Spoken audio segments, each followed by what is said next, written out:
ছেলের ছুরিকাঘাতে খুন হয়েছেন বাবা। ঘটনাটি ঘটেছে বরিশালের উজিরপুর উপজেলার খাটিয়ালপাড়া গ্রামে। সড়কের মাঝে পিতা শাহ আলম খানের গলায় চাকু ঢুকিয়ে হত্যা করে ছেলে শিমুল।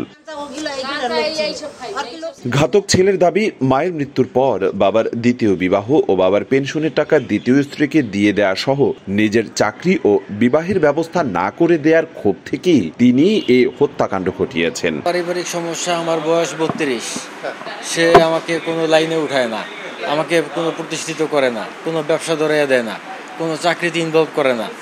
আমার 32 বছর বয়স, আমার একটা ভবিষ্যৎ আছে, আমার বিয়ে শাদী করতে হবে। আমি তাকে যথেষ্টবার বুঝাইছি, সে কোনো কথায় গুরুত্ব দেয় না। সে পরিবারের সবাইকে সব কিছু করে দিছে, আমাকে কিছু করে দেয় না।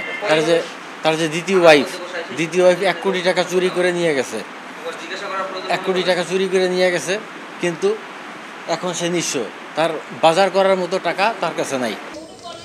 তবে নিহতের স্ত্রী ও স্বজনদের দাবি, ছেলে শিমুল মাদকাসক্ত হওয়ায় প্রায়ই পরিবারে অশান্তি করতেন এবং মাদকের টাকার জন্য তার বাবাকে মারধর করতেন।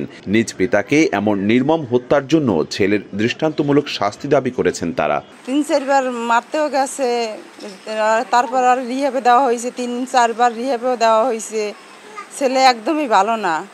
শেষে বাড়ি আসার পরেও মারামারি, দরাদরি, ঝগড়া নেবে নাই।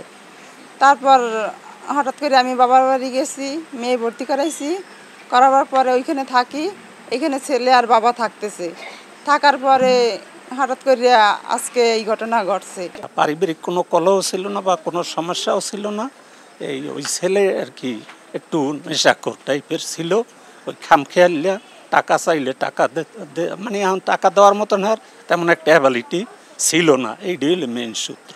পূর্বে থেকে এদের সাথে ভালো একটা সম্পর্ক ছিল, মাঝে মাঝে একটু সম্পর্ক অবনতি হতো বা কিছু। ছেলেটা আসলে একটু অ্যাবনর্মাল এরকম আর কি, মাঝে মাঝে ভালো সম্পর্কই থাকতো। তাই এর বাবা তো এই যে আজকে মারা গেছে আর কি, যে মাইরে ফেলাইছে, সে তো একসময় চাকরি করতো, একসময় ভরণ পোষণ অনেক বেশি টাকা পয়সা দিতে পারতো। এখন তো রিটায়ার্ডে আছে, আগের মতো টাকা পয়সা ওইভাবে দিতে পারে না বা কিছু। এর প্রক্রিয়া আর কি, প্রতিক্রিয়া আর কি এরকম একটা সৃষ্টি হয়েছে। ওই ছেলে নেশা টেশা খাইতো, পরে প্রায় টাকা চাইতো, টাকা না দিতে পারলেই বাবারে মারধর করতো মাঝে মাঝে। এরপর আজকে নাকি ওই রকম টাকাই চাইছে, পরে টাকা দিতে পারে নাই, টাকা ছিল না তার কাছে, এজন্য ওই মারি ফেলাইছে। বাকবিতণ্ডা হয়েছে অনেক। এরপরে মামা আমাকে ফোন দিছে 1:15 বাজে, যে এইভাবে শিমুল আমার সাথে খারাপ ব্যবহার করতেছে, তুই কোথায়? আমি বলছি, মামা আমি উজিরপুরে আসছি, আমার তো আসতে একটু দেরি হইবে। এরপর বলে যে তুই সম্ভব হলে একটু পুলিশ পাঠা, নাহলে তুই একটু আস। এরপরে আমি যাইতেছি, মাঝপথেই আমার ছোটো মামা আমাকে ফোন দিয়ে বলে যে সে তোর মামারে শিমুল মাইরে ফেলাইছে, চাকু মারছে। আমি বললাম, এর মধ্যে চাকু মারছে কীভাবে? সে তো রাস্তায় থাকার কথা, শিমুল তো বাসায় থাকার কথা। আমি যখন আসছি তখন তারে আমি কথা বলতে দেখছি, ফোনে কথা বলে, আর তার ছেলেকে দেখছি আমি রাস্তায় দাঁড়ানো। তারপরে আমি ওর সাথে কথা বলছি যে ফ্যামিলিতে কোনো সমস্যা, বলছে হ্যাঁ আমার পারিবারিক সমস্যা। তারপরে আমি একটু সামনে আগাইছি পর একটা চিৎকার শুনছি। চিৎকার শোনার পরে আমার লগে আমার একটা ফ্রেন্ড আছে, লোক আমার বলছে যে দেখ কী হয়েছে। পিছনে ঘুরে দেখে যে তার গলায় ছুরি বসানো। বিগত দিনও এরকম করছে, আর বাপের কয়েকবার মারছে।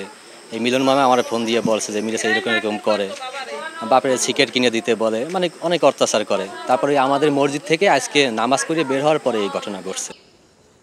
নিহত শাহ আলম খান বিদ্যুৎ উন্নয়ন বোর্ডের অবসরপ্রাপ্ত অ্যাকাউন্টস অফিসার ছিলেন।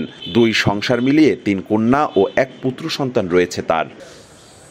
অপূর্ব অপু, সময় সংবাদ, বরিশাল।